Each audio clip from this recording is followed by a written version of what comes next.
The ripple effects of open borders are being felt in every corner of the nation, forcing Americans to rethink what safety actually means. With millions of unauthorized migrants streaming in, communities face overcrowded schools, strained hospitals, and resources stretched to their limit. Some describe their neighborhoods as unrecognizable, where the rule of law often feels like a distant memory.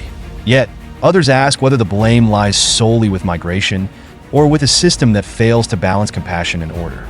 Can we protect our communities without sacrificing the values that make America a beacon of hope? After all, isn't it the American dream to offer opportunity while ensuring safety for all? Mass deportation. It sounds decisive, even heroic to some, yet deeply troubling to others. The idea of removing 650,000 criminal migrants from American streets evokes images of restored order, but it also raises serious questions. How do you uproot such numbers without collateral damage to families, industries, and entire communities? Agriculture and construction, pillars of the economy, could crumble under the weight of a workforce gap, while victims' families demand swift justice. Is this about justice? Or are we oversimplifying a problem rooted in decades of broken policies? And if compassion is the cost of safety, are we willing to pay that price in a nation built on ideals of fairness and opportunity? Heartbreaking stories of violence linked to illegal migration continue to haunt the nation. Families grieve for loved ones whose lives were cut tragically short, victims of crimes that could have been prevented. The numbers are staggering. Thousands of rapes, assaults, and homicides committed by those who enter the country unlawfully. For many, these statistics are a rallying cry to tighten security and protect their communities. Yet, others see these tragedies as symptoms of a system that fails on every level, from border control to criminal justice. Can we create a safer America without losing the compassion that defines our values?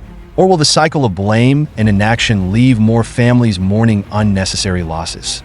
Immigration and its economic impact paint a complex picture, one that fuels both opportunity and controversy. Industries like agriculture and construction thrive on the labor provided by migrants, yet many American workers feel displaced, unable to compete with those accepting lower wages. Small businesses often rely on immigrant workers to survive, but at what cost of fair competition? Meanwhile, critics argue that unchecked migration deepens economic divides, favoring the few at the expense of the many. Is the system creating progress or simply widening inequalities? And how do we ensure prosperity for all while preserving the promise of the American dream? Behind every statistic lies a real human story, a family, a child, a parent desperate for a better life. Many who cross the border illegally are not hardened criminals, but people fleeing unimaginable violence, poverty, and hopelessness. These are parents making the ultimate sacrifice, risking everything for the chance at a future for their children. Yet, in the eyes of some, they are no different from those who commit unspeakable crimes. The debate rages on as Americans struggle to balance the rule of law with compassion for the vulnerable. Should innocent children suffer because of the decisions their parents made in search of safety and a better life? Can we build a system that enforces immigration policies without turning its back on the ideals of hope and opportunity that America was founded on? Immigration has evolved into one of the most fiercely debated issues of our time, dividing communities, families, and even friends.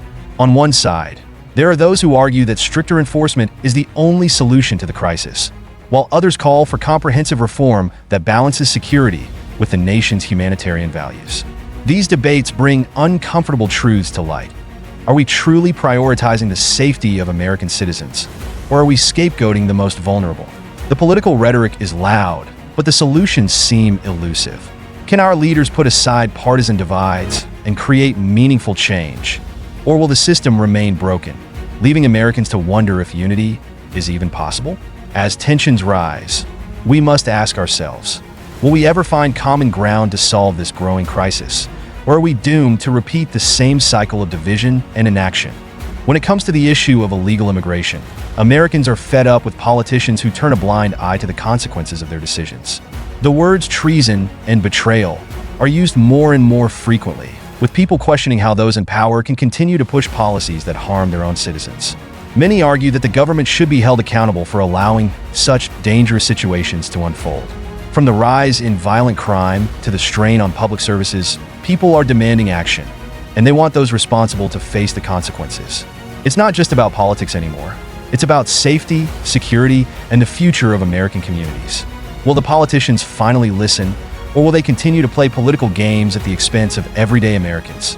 The debate surrounding illegal immigration often centers around the idea of criminal immigrants, and for good reason. Thousands of Americans have been victims of crimes committed by people who shouldn't be in the country in the first place. But then, there are those who point out that crime is not exclusive to one group. What about all the crimes committed by American citizens? They ask. While it's true that citizens are responsible for a significant portion of crime, the difference is that those committing crimes on American soil legally have their day in court, while illegal migrants often do not. This leads to a sense of injustice, with many questioning why certain individuals are given a pass while others are punished for the same offenses. Is the system truly fair, or are we playing favorites when it comes to crime?